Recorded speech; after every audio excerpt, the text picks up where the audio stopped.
Hey everyone, Kevin here with Divinely Designed, and I have a mixed media photo layout today. I didn't film this one. This one actually took me a while. I did it, I know I watch a lot of mixed media folks on YouTube who do layouts, and they do it in like an hour or two, and I've done some layouts where it's taken that amount of time. But more typically, I start something, I work on it for an hour or two, and then I sort of debate about what I was doing, and I change some stuff, and I generally have a plan of kind of, what photo I want to use, or sort of the feel for the page, but this one was a lot of sort of back and forth, and I wasn't really sure what I was doing, and so this one actually took several hours to do, so I didn't film it, but this is the finished product, and I thought I would go over it. I was considering, I've been doing some layouts of my mom, sort of to honor her memory, and I was looking through some photos, and I've done a whole bunch of layouts with her, and I was kind of thinking, is it time maybe not to do, I've sort of filled a volume and maybe sort of stop and take a break, but I've really enjoyed the process and sort of using some photos of my mom and sort of going through the creative process of making it and, kind of remembering my mom and in a very positive way. So I think it's been helpful. But I do have a bunch of pages now, and I've actually sort of filled one volume.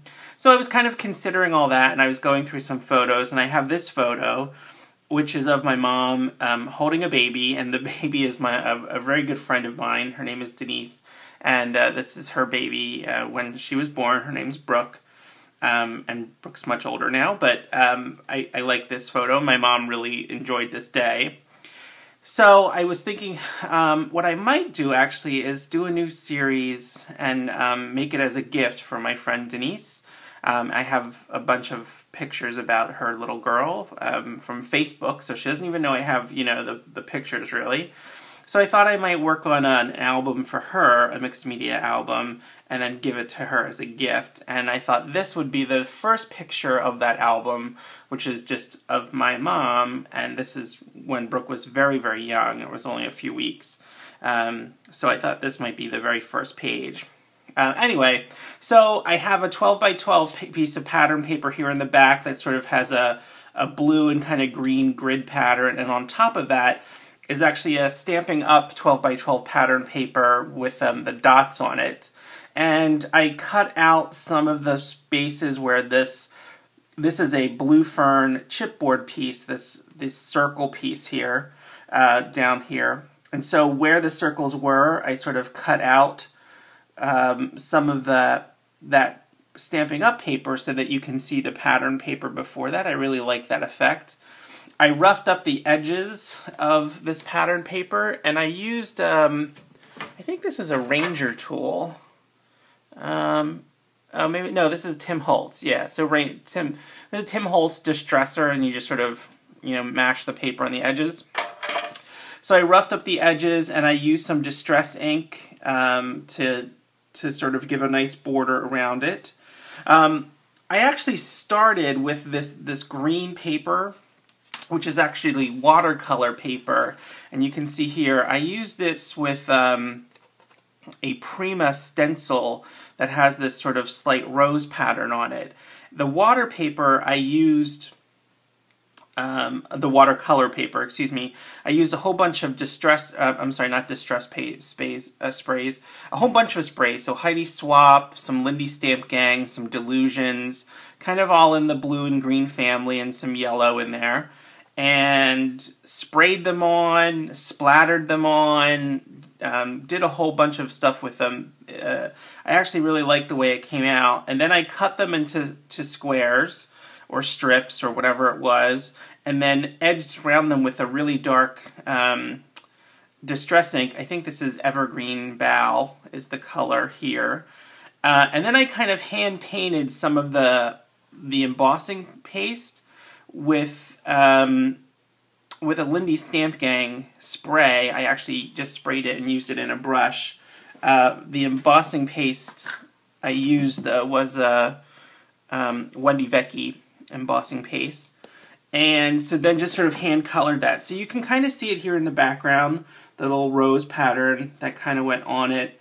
I cut up the watercolor paper and then just layered it and put it in different spots, and that was sort of the mat for my photo. So I really love how that came out. I used some more embossing paste here on the side with this sort of I don't know, sort of square pattern, but it actually reminds, it almost has a circle feel to it. So I wanted to kind of repeat some of the circles, right? So I have sort of dots in the background, these very large circles for the chipboard, and I wanted to sort of do something that was circular, but I didn't want to have another circle. So this is kind of a square pattern. It's a Heidi Swapp stencil, and just use that with some more of that Wendy Vecchi embossing paste and let that dry. And then I used some more sprays, some Heidi Swapp sprays in gold, and some Heidi Swapp sprays. I think the one is called Mint, and the other one I think is Teal is the other one. So you can see I sort of did some splatters and some sprays and then used some water to let it kind of drip down. It has a nice shimmer to it, which is kind of why I like it.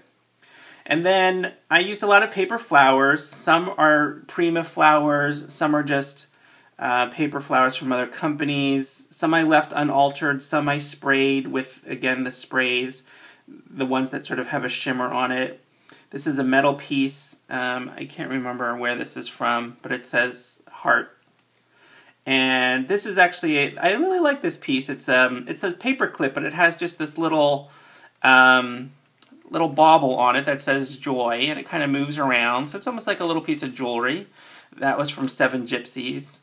And I just have some gold thread here that I kind of put underneath it too. These down here are some brads these are from Stampin' Up. I think it's the Antique Brad collection. And then I also have just a couple of other elements. There's a tiny little metal butterfly piece under here. And there are some little bird pieces. These are actually Mod Melts, so they're Mod Podge glue sticks that you put into mold, and then I hand colored them with some alcohol markers, some Spectrum Noir markers. And then lastly was the title, which is also another Blue Fern chipboard piece, and I called it Cute Stuff, which I think that is very apropos for the picture here. So that's it. Just a quick video today to go over my mixed media photo layout. And I think that's it for today. So if you like this video, click that thumbs up button. If you are not subscribed to my channel, click that subscribe button. Comments, questions, leave them below. I will certainly try to answer them if you have a question. And that's it for today. Everybody have a great weekend. Thanks all.